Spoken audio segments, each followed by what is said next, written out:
Hello, lovely friend. I am Dr. Mary Barson. And I'm Dr. Lucy Burns. We are doctors, weight management and metabolic health experts. We are the creators of My Metabolic Action Plan, your two-step map to real health and weight loss, which is in fact the name of this podcast. Join My Map now at rlmedicine.com. Hello, friend. Welcome back to another episode of the Real Health and Weight Loss Podcast, where I am, of course, joined by the beautiful Dr. Mary. Last week, we spoke about what is metabolic health, which is interesting because we realized we've never done an episode actually discussing that topic and the definition. So if you haven't listened to last week's episode, then I recommend you return, go listen to that, put 20 minutes aside because we go through exactly what metabolic health is. And in this week's episodes, we're talking to you about what you can do to optimize your metabolic health. So we can't always change our genes. We can't always change our environment, but we can quite often change our actions. And so we're diving into that today. And I look forward to sharing with you all of the things. Food is one really important lever. We talk about food a lot, so I think that it is a really important lever. It can be done simply and easily. We have simple frameworks that we use in like our My Metabolic Action Plan, and it doesn't require lots of tracking. It doesn't require counting. It doesn't require a lot of mental effort. It can be done simply, easily, and deliciously, and it's important, but it's definitely not the only important lever. No. Absolutely not. And stress and movement, there's a bit of Freudian slip there. We're going on to stress. Yeah. Strength and movement are really helpful as well. And it's tricky because, you know, I grew up in the 80s doing aerobics and it was all about burning calories. Like that was the whole point of exercise, was that I learned to exercise to burn calories so that I could, you know, stay thin. I never really understood how muscle is important. And up until recently, really only learnt about the power of some movement after meals. So the idea being that you had to, you know, my brain used to earn its food. So I would go and do some, you know, hard slog, high intensity aerobics so that I could then have an ice cream or something. Whereas it's actually the other way around. You have the food, and then if you do some 10 minutes of movement after the food, that's much more effective and a really great way to then utilize that food and reduce the amount of storage that your body needs to do with it because it's used it straight away. Yes. Going back to my pregnancy with Max, I don't want to make this all about me, but I saw that happen in real life. I had a CGM going, a continuous glucose monitor on that whole time to manage my blood sugars during that pregnancy, and they were good. But I would see them rise after eating, obviously. But if I went for a walk, just did some squats or lunges or just even, it didn't have to be much. It could be something quite simple, just like a walk after dinner, and those blood sugars just came back down without me having to do anything other than that. And it was very comforting to see. Oh, absolutely. And there's multiple ways to do that. You know, as you said, walking, you know, just doing some squats at your desk if you're, you know, inside and you're stuck at work or whatever. So it's about finding a way that works for you. So that's like an immediate impact on your blood glucose and metabolic health. And then building the muscle is more of a longer term process because we know the bigger your muscles, the more glucose they store, the more insulin sensitive they become, the less insulin your pancreas has to make. Yes, your muscle is like your metabolic sponge. I love that. Just the reframe that you've described there, Lucy, is exercise was something that was all about punishment and calories, and you had to earn your food by exercising your body, and it has all this sort of punitive transactional element. But now the reframe is that it's about nourishing your body, about balancing your metabolism and finding that movement that just fits into your real life. Oh, absolutely. And look, we've also mentioned in the past around how movement is helpful for mental health. And there's hugely documented evidence for that it really does, as it helps your mood and manage your stress. But again, I never had that as a focus. That was never mentioned. It was all just about burning the calories, burning it off, burning. You'd be running on the treadmill and it would tell you, you've burnt 30 calories. Oh, I know. And keep going, 120. Kind of like, all right, I can't stop till I get to 300, I think about this. Yes, so that I can then have a Mars bar. Exactly, yes. Absolutely. And so then, again, we talk a bit about movement in my metabolic action plan. The thing is that so many of us think you have to do tons of it. Even the Australian exercise guidelines talk about 30 minutes of moderate exercise 5 times a week. And that feels really hard for lots of people and undoable. So it's not about going, well, if you're not doing that, you might as well do nothing. It comes back to the all or something. You start small and over time build it into your life. And, eventually you may well get to that 150 minutes a week. But even if you don't, 100 minutes is better than no minutes. 20 minutes is better than no minutes. Absolutely. There are beautiful studies demonstrating that even 5 minutes of movement can improve several markers of health. In particular, even just a small amount of movement during the day helps improve your sleep architecture, to use a sort of technical term, like how the quality of your sleep would be probably a better way to explain that. 5 minutes of movement improves the quality of your sleep. 5 minutes. I know. So small amounts really do have a huge impact. And so if you just start with 5 minutes a day, you're already making very important improvements to your health. Absolutely. And that we've talked about this word before, but I'm going to bang on about it again, which is the pleiotropic effect. So for those of you who haven't heard it, pleiotropy technically refers to genes and genetics, and it will refer to how one gene can affect multiple systems. And a great example is the gene that codes for red hair.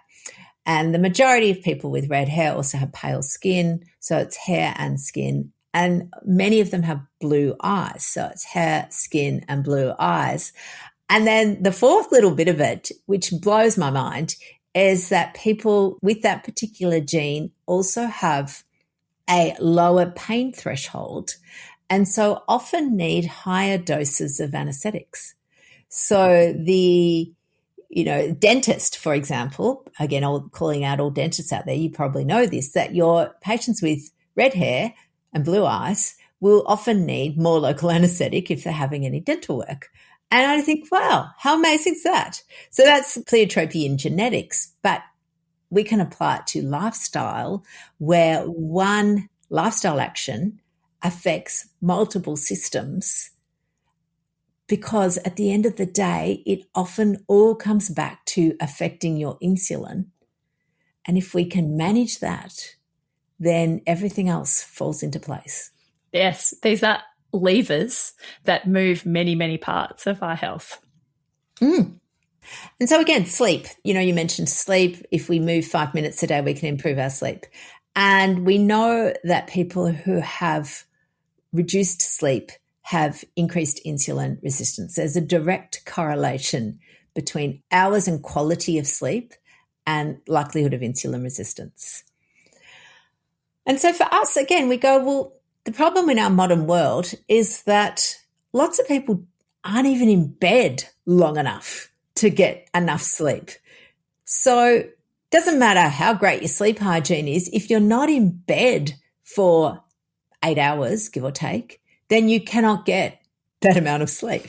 That's right. It just doesn't work that way. If you have to get up at 6:30 for work, if you're still up at 12 a.m., you're just not going to get that 8 hours. It's an impossibility. But I think it's a little lie that a lot of us tell ourselves, that we don't need it. It's okay. I can keep doing this. I need to stay up and watch Netflix because I've been doing everything for everybody else all day, and this is finally my me time.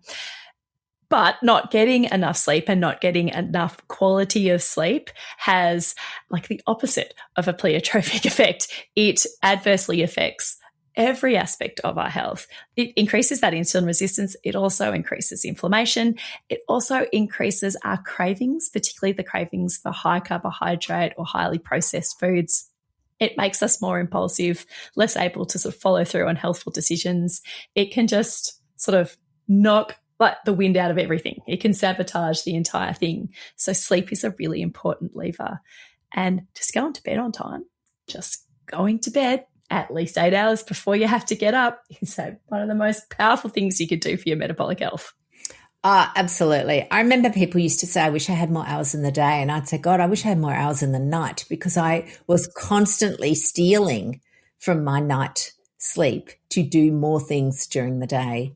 And again, not realizing the impact that had, being in a chronic sleep debt, which I was for, I reckon, decades, hopeless. Always the alarm would go off and I would be like, oh, dragging myself out. Nowadays, I actually just wake up. Like, it's amazing. So, yeah, I think that it is really important. And again, the next lever can play into sleep, which is around stress management. And stress management, stress reduction, it can be tricky because you feel like it's impossible. But the way we talk about it is really not always, it's not the absence of stress. It's not the absence of stressors. It's how do you manage your mind around these? I like to do like an audit every now and go, right, what's pissing me off? What's causing me stress? What's in my life that actually I don't really need to do? What things can I let go of that are causing me angst that are actually in my control? Sometimes you forget there is stuff in your control that you can just get rid of. It's like, right, yeah, I don't want to be on that committee anymore. I'm out. See ya. And so suddenly, you're not on the, I don't know, white West Highland Terrier Club that is pissing you off or whatever. For me, it is limiting my exposure to the news. So, the sad and destructive events that are happening around the world have an impact on me and on my nervous system. And, our nervous system, it is a key metabolic player. Chronic stress elevates cortisol, which elevates blood sugar, which increases visceral fat, all of these things. And so I don't want to be ignorant and uninformed, but I don't watch the news anymore. Instead, I will just read a few kind of curated articles here and there, and I'm just not bombarding myself with stressful images. That was something that I could control, because I can't control what's happening in the Middle East, but I can control how I expose myself to that information. Yes, absolutely. And I think that's a highly relevant point, because it can be slightly addictive, entirely addictive. Social media, news feeds, you kind of have this idea that you need to keep informed. And so that's why you're watching them. But of course, the algorithm doesn't actually keep you informed. It puts you into an echo chamber of the same old shit, just revisited from different people. Whereas, you can go to like maybe even a news app that isn't using dopamine to hook you in. It's just articles. Or a newspaper, if you subscribe these days, you have to subscribe to most newspapers. But again, it's not all of this clickbaity, hooky hoo-ha to draw you in and create outrage, because that's the whole point of them. And so I would say that social media, and it's hard, we're obviously on social media, but it is designed to create outrage. And society seems to love it. It's part of why people are kind of addicted to watching MAFS and My Kitchen Rules and all of those shows that are divisive and just create outrage. Yeah. That's right. We're social animals. So it creates this kind of quasi-society for us. We love gossip. We love these things. This is just perfectly human and perfectly natural. But yet these companies that wish us to consume their products will hijack this. So there's reducing the stress that you can, letting go of the things that you can, but then there's also increasing your resilience to the things that you can't let go of. You can't let go of the fact that you need to put petrol in your car to drive to work, and that your child has to deal with their peers at school, or whatever it is that is causing you stress. Some of it we just have to deal with. It's just life. And you can improve how well your nervous system manages that and how regulated your nervous system is with really, really simple, small interventions, little moments of calm, of active relaxation, being able to set those boundaries, moments of self-compassion can actually have big impact throughout your whole day. Yes, absolutely. And I loved what you just said there, that it's around helping your nervous system, because I think for a lot of people, they internalize stress, again, their reaction to stress is being weak, or, you know, even resilience has been weaponized in many workplaces. It's like, oh no, they're just not resilient enough. You know, sometimes no, your work environment is just absolutely toxic and, you know, the tropical plant doesn't thrive in the desert. But it is around, rather than thinking of it as part of you and your mind and who you are, if we just think about it, of how can I support my nervous system to regulate itself and kind of, you know, again, calm down. Never are two more words triggering. But hackles up, yeah. Just relax. Yeah. How can we help support it? So that's, I think, what I love what you're describing there. So yeah, supporting your nervous system to survive or thrive within stressful environments is really important, and a skill, and an absolute skill. And one that you can cultivate with relative ease. Totally. And I guess this is everything that we talk about all in, day in, week in, week out on the podcast, but also, you know, the My Metabolic Action Plan, which is our newest program. They're the pillars, aren't they, that help people? Yes. Why we created My Metabolic Action Plan is because lots of people have got knowledge. People can understand the importance of these pillars, of real food, of movement, of sleep, of stress management, but actually implementing it in your super busy life is the struggle. So that's why we shook things up and created this new program that's really all about that implementation. Is people, knowing isn't enough. You need to be able to bridge that gap between knowing and doing. Absolutely. And I mean, we've even jiggled it up a bit more. We've now got phase 1, which is the knowledge, because again, it's interesting how knowledge evolves with evidence. And I think that's important to keep on top of that.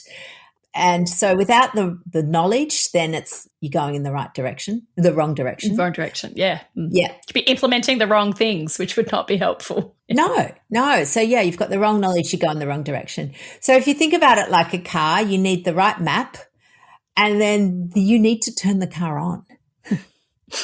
There's no point just sitting in the seat with your map going, yeah, I know where to go, and not going. So the action part of my map is turning the key, the ignition, getting started, because you cannot get momentum if you haven't started. Yep. It gives you the map, where to go, and gives you the tools to be able to get there. Absolutely. So, lovely friends, you know, my map, you can join whenever you like. You can join today and get started. I mean, one of my other favourite sayings, I've got lots of them, but is, you know, the best time to plant a tree was 10 years ago. The second best time is today. So I think so many people we work with often say, I don't know why I didn't start sooner. And that becomes a regret, to which we say, just let it go. But it, you know, it is something that is just get cracking. Yep. Just start. Even if you know, just do one small step today. Just do something. Have a high protein brekkie. Go for a 10-minute walk after your lunch. Go to bed. That's a good one. Say something kind about yourself. Yeah, absolutely. And remembering that sometimes the blocks for action, again, there's science, evidence-based tools that we use to help people implement. Because sometimes the thing of telling yourself to just do it doesn't always work. And we know that, because, again, if you all did what you knew, then, you know, things would be pretty easy. We probably wouldn't have a job. So there we go. All right, lovely friends. We are coming back next week with more on metabolic health, and we're having a little focus on brain health. So look out for our upcoming episodes on metabolic and brain health so that we can look after our very, very important organ, the brain. So important. See you then, beautiful people. Bye now. The information shared on the Real Health and Weight Loss podcast, including show notes and links, provides general information only. It is not a substitute, nor is it intended to provide individualized medical advice, diagnosis, or treatment, nor can it be construed as such. Please consult your doctor for any medical concerns.